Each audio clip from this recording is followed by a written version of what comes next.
I think self-love has become one of the most misunderstood phrases online right now because people hear it constantly, but people don't actually know what it means.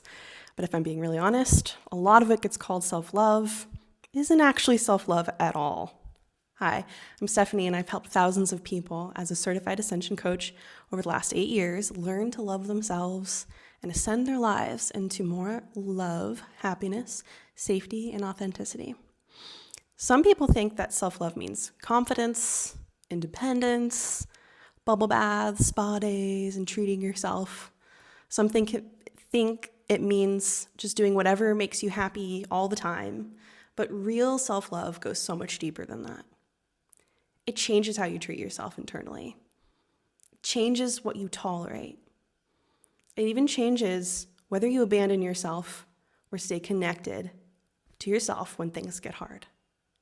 So first, before we get into what self-love really is, let's talk about what self-love is not. It's not thinking you're better than other people. Self-love, it's not narcissism. It's not avoiding accountability. It's not pretending you're healed. It's not posting empowering quotes while secretly hating yourself inside and feeling really numb. It's also definitely not constant positivity. A person can meditate every day, journal every morning, eat healthy, go to therapy, and still deeply abandon themselves emotionally. Because self-love is not about appearances. It's about relationship, and a relationship with your inner being. Real self-love is the ability to stay connected to yourself with honesty, compassion, and care. It means listening to your emotions instead of suppressing them. It means treating yourself like your pain matters. It means protecting your peace without abandoning your heart. It means taking responsibility for your healing instead of waiting for someone else to come and save you. And I think one of the biggest reasons why people struggle with self-love today, especially in Western culture, is because we've been taught to disconnect from ourselves constantly, to stay productive, stay busy, entertaining, stay desirable, stay successful, and honestly, stay distracted. But healing requires the exact opposite. Loving yourself requires the opposite. It requires reconnection. So I want to talk about 4 things that are absolutely necessary if you truly want to love yourself. And these are the areas where I see so many people getting stuck throughout my work over the years. So the first one is this. You have to be willing to feel your feelings. You cannot love yourself while emotionally abandoning yourself. And this is huge because so many people were taught, directly or indirectly, that emotions were weak, dramatic, inconvenient, too much, or unsafe. So instead of feeling, they learned how to disconnect. Some people numb through work, through relationships, through social media, through achievement, that's what I did, through caretaking, also me, and some through constant stimulation and noise because silence feels unbearable. But here's the thing. Numbness doesn't only block pain, it also blocks joy, connection, peace, intimacy, self-trust. So your emotions are not your enemy, they're information. And self-love means I'm willing to stay with myself emotionally instead of running away. It's a big one.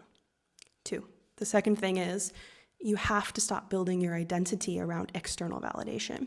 This is one of the biggest wounds in modern culture right now. So many people have built their worth around being attractive, successful, chosen, liked, or needed.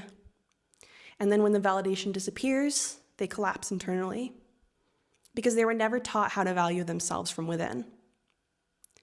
So a person who only feels worthy when praised emotionally is emotionally dependent on the reactions of other people.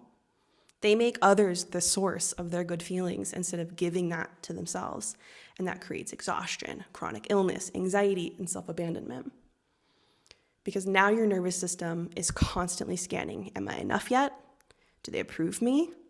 Am I lovable now? Did I perform well enough? That's survival. That's not self-love. Real self-love means your worth is not constantly up for negotiation. So the third thing is, you have to tell yourself the truth. And I mean truth with compassion, not shame, not self-attack, not denial either, just truth. And a lot of people stay stuck because they avoid looking honestly at their patterns. and their coping mechanisms, their fears, their self-sabotage, their avoidance, and their emotional wounds. But you cannot heal what you refuse to acknowledge, and this is important because self-love is not pretending everything about you is healthy. It's being able to say, something inside of me is hurting, and I'm willing to face it with compassion instead of shame. That changes everything. Because shame says I'm bad, but self-love says I'm hurt in these areas, and I deserve support, care, and healing. Fourth thing is this. This is one for the deep people. You have to stop abandoning yourself for other people. A lot of people learned early on in life that love meant keeping the peace over giving, people-pleasing, staying small, being easy, taking responsibility for everyone else's emotions. So now as adults, they say yes when they mean no, they overextend themselves, they tolerate things that hurt them, they betray their needs to avoid rejection, and eventually their body starts speaking for them through anxiety, burnout, resentment, exhaustion, numbness, chronic illness. Because the body keeps the score that the self is repeatedly abandoned. Self-love means learning how to stay loyal to yourself, not from anger or superiority, but from grounded self-respect. And sometimes self-love looks really boring. It looks like resting when you're exhausted, saying no without over-explaining, feeling your grief instead of distracting yourself from it, also leaving environments that keep harming you, speaking kindly to yourself after making a mistake. Real self-love is not loud, it's consistent. It's a daily practice of staying connected to yourself with honesty, compassion, courage, and care. And for many people, that becomes the beginning of an entirely new life. If you spend a lot of your life disconnected from yourself, just know that healing that relationship is possible, and you don't have to do it alone. If this kind of content feels supportive to you, subscribe and come join me for more content and conversations like this every week. And until then, see ya.